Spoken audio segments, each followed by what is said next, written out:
Here is some of the best chipping advice I think you're ever going to get. Firstly, when you adjust the ball, have a good grip. I know you've heard me say it 1,000 times, but make sure that first of all, you've got at least a solid grip, and you're not going to change the pressure when you do your takeaway or in your follow through. But at address, make sure that your hands are in front of the club face. Not an incredibly large amount, just make sure that your hands are a little bit forward, maybe one club head or almost just about even with a little bit in forward of that. If you want to try playing with that and getting your hands way in front, that's also fun too, because you're going to be able to hit lower shots. The idea here with chipping is we really want to just get the ball up and onto the green or onto the surface as fast as possible.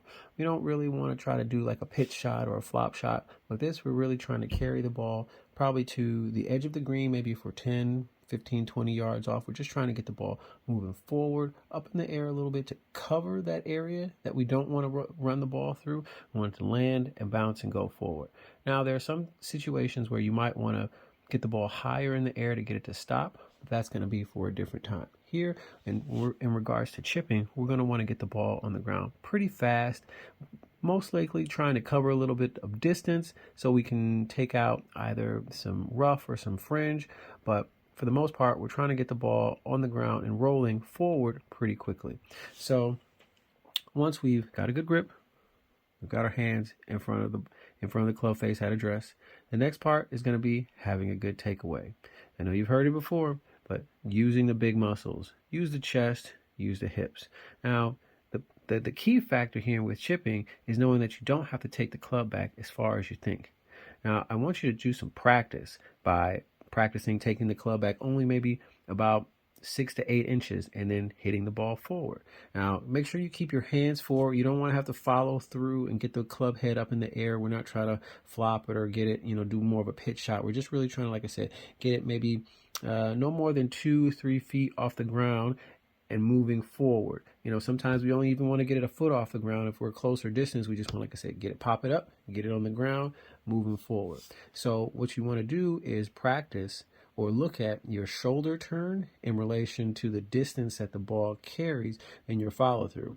Now, sometimes people like to use a clock method or a percentage method.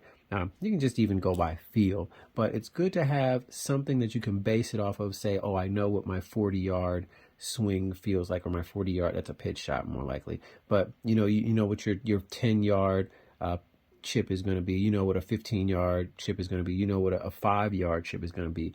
So try to use that in relation to the distance it's going to carry and just practice that a few times. Now, the key, like I said, is going to be making sure that you keep your hands in the same spot. So what I mean by that is when you follow through, the club head is not going to get very far above the ground.